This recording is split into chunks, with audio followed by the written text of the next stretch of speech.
I'm still working on it, but procrastination is not a good habit. So he trusted his intuition. He took action on it. Other people would say, oh, guess I can't have what I want. But the guys that executed it sucked, so they lost. Indecision is the thief of opportunity. Indecision means the door is still closed. Indecision means the opportunity waits. Indecision means what could be is postponed or may never be.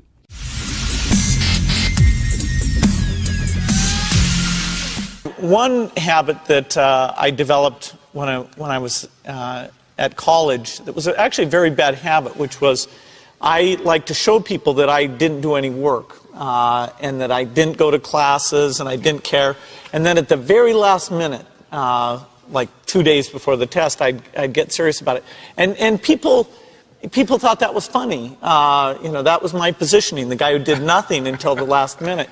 Then when I went into business, that was a really bad habit, and it took me a couple of years to get over that. Nobody praised me because I would do things at the last minute, and I tried to reverse to students I didn't think that highly of, who were always organized and had things done on time. I'm still working on it, but procrastination is not a good habit. Bill can change clothes in the car. My assistant's got a great thing now in this. Once in every 4 months, somebody sends an email saying, I've got a huge startup that I want you to invest in, but you've got to sign this NDA, right? Which literally every time gets an email back that says, F you, right? And the reason is, I'm a humongous believer that ideas are shit and that execution's the game, right? We've all got ideas. Everybody's got ideas. Do you mean ideas we all have here? We could probably sit here for the next 2 hours, draw them all out, record them, and predict the next 78 great startups over the next 9 years. And so I think the thing that is another theme in entrepreneurship is there is way too much fodder brought to the idea. Uber was Magic Cab 3 years earlier. Uber is not an idea. Uber existed. It's called Magic Cab. But the guys that executed it sucked. So they lost. So I think, you know, if there's any level of romance left in this room about your idea, I'd like to suffocate it. Because I think the actual situation is what you actually do with it. One of the functions of belief is taking action. We did a survey of about 2,000 top entrepreneurs, and we noticed that one of the things that people who win in that world have is a bias for action. If they have an inspiration, they act on it. I mean, how many of you have ever had a great idea, talked about it, thought about it, didn't do it, and then someone else did it and was successful, and you went, darn, I should have done that. Maybe it was buy that piece of property. You know, all that we all have that piece of property we wish we'd bought, you know. Anyway, so we're going to be looking at the idea that taking action is part of law of attraction. See, a lot of people think you can just sit in your room, meditate, visualize having the perfect car, the perfect house, the perfect relationship, and then it'll kind of just come to you. And I always say, unless you live at the bottom of a hill where there's a road, it's probably not going to be a Cadillac show up in your living room, right? So think about this. The last 6 letters of the word attraction spell what?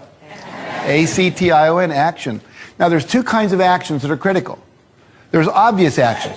If you want a certain kind of car, you should go down and test drive it. You should find out how much it costs. You should see what it costs to maintain it. You should go, you know, I like to test drive a car 3 or 4 times, go down to the dealer, take a camera, stick my head out the window, say, take a picture of me, I'll be back to buy it. Right, you know, put it up on my refrigerator, look at it every day. Eventually, you know, those kind of things produce car, right? Saving for it and so forth. But there are also things called inspired actions. All of a sudden, you get an inspiration to do something, and you didn't know what it was.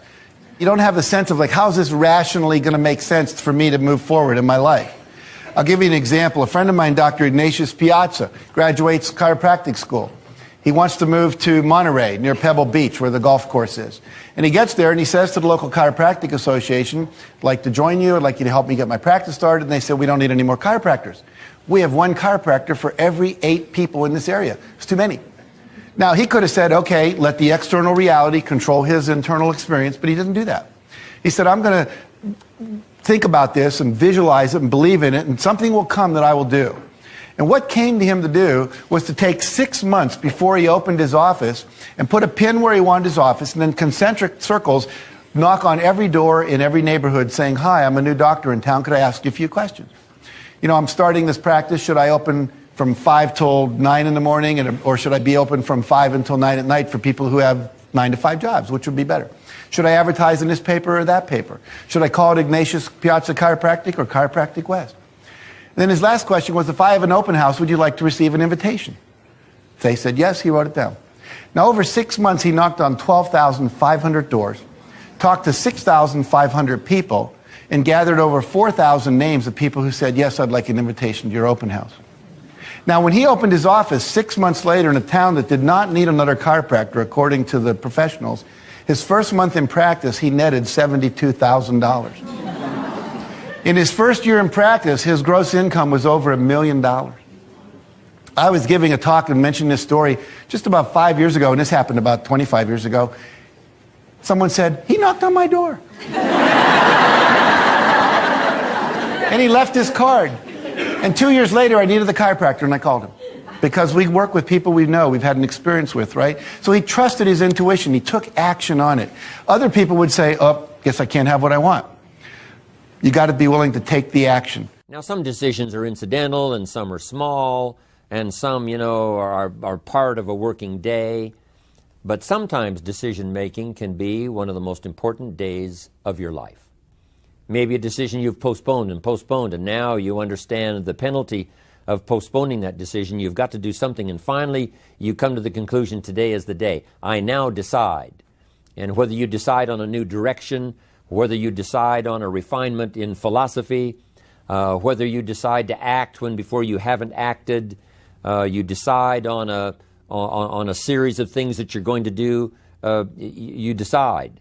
Deciding can be such an incredibly important, very exciting, inspirational day.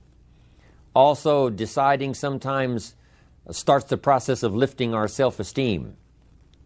Sometimes when you look back on it, the day that you decided was just about as exciting as the day when you finally accomplished the project. That when you finally made the decision, you finally got the monkey off your back, as we say in English.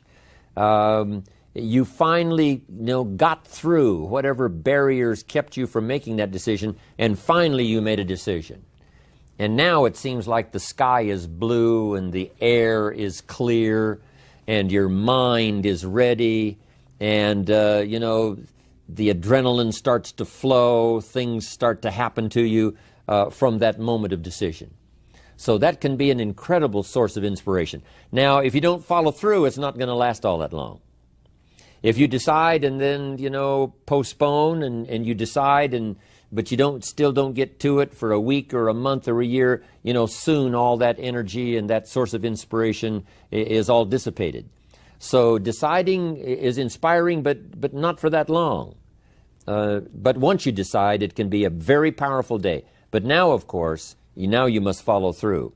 But if there's some things you've been postponing, some decisions you have just, haven't gotten to, I would ask you to just, take out your journal and just go through, what have I been postponing that's not going to be better for my health? It's not going to be better for my future. It's not going to enhance my finances.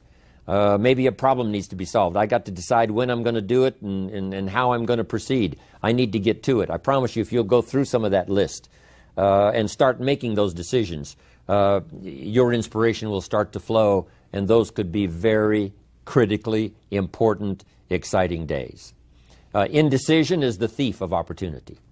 Indecision means the door is still closed. Indecision means the opportunity waits.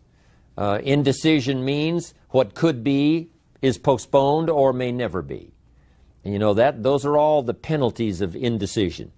And sometimes we can't make a snap judgment. We can't decide immediately on something so important. But after a while, we must understand sometimes the heavy penalty of putting off our decision making. So, one source of inspiration, deciding. Here's the next one. Planning. Now that you've decided and you start making plans, it's incredible what can happen as a source of inspiration. When finally what's in your head, what's in your imagination, now finally starts to take shape on paper. When I first heard about network marketing, I was 25 years old. And I heard some of the testimonials, and I heard that people have gotten rich, and I've heard that it's changed people's lives. And I've heard that you could start with nothing and become something. But let me tell you what was exciting. When I finally made the decision, yes, I was going to be part of the industry, yes, I was going to make it part of my marketing future, what was really exciting was when I sat down and started making plans. I started committing imagination and belief to paper. I started writing it down. I started, as we often do, drawing those circles. You know, what if I had 5? What if I had 10? And then when I had a concept of what that could bring for me, then I said, how can I reach the first 5? How can I reach the first 10? What could I do? Starting to make those plans, I'm telling you, I remember those days as if they were yesterday. They were so exciting. I had a concept of what I wanted. I had a dream of what could happen for me. If it could happen for others, maybe it could happen for me. But when I started putting it on paper and started making the plans, that was an incredible source of inspiration for me. Because the plans seemed to now start making it real. That what I had thought about, what I dreamed about, now I'm actually getting to it by making a plan. However, you can make all the plans in the world, and it is a source of inspiration for only so long. And you can make one plan, and then you can make another plan. And you can make some plans today, and the next day you can make some more plans, and the next day you can make some more plans. And it is a very exciting source of inspiration, but only for a while. I'm sure we would all agree that making plans, that inspiration wouldn't last for a week. Now, that inspiration now must drive you to do number 3. The first source of inspiration is deciding. Second source of inspiration is planning. And now, here's a big source of inspiration, beginning. Getting started. Actually turning thought and the notes on the paper, the plans, actually now committing it to action. Getting started. And beginning can be an incredible source of inspiration. Guess what you can say when you begin a change in your diet? When you begin to take the Herbalife products, guess what you can say? I'm on a new track. I have carved out for myself a new beginning. I'm on my way to the most incredible health. I will never be the same again. I'm leaving the old, undisciplined part of me. I'm leaving that behind. I'm a new person. I'm taking my first shake. I'm swallowing the first tablets. I made my first, walk around the block that I'd thought about for so long and never did. I finally did it today. I've started. I have begun. That is an incredible source of inspiration. And that is to start, to begin. You cannot believe what can happen to your self-esteem. And many of you have already experienced it. I'm just asking you to begin something new in all the areas of your life. Maybe you've always thought about benevolence and you just haven't gotten started, or you haven't made the plans, or you haven't made the decision. I'm asking you to start taking that stuff now that's in your head, that imagination, which is very powerful, and it's a great source of inspiration in itself. But then I'm asking you then to decide, use that inspiration.